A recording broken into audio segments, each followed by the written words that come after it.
My video for today guys ay nag-steam po ako guys ng hipon at saka crabs. Ayan guys, nalinis ko na po siya guys. May paminta na yan.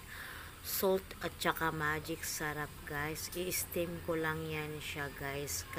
Ayan na po siya guys. So, na-steam ko na po yan siya guys. Kasi ang plano ko niyan guys, isahog ko sa gatang gulay. So, maghahanap ako ng gulay mamaya. Parang ang gusto ko guys, kalabasa with sitaw na mayroong malunggay. Igagata ko. Kung wala naman guys, langka.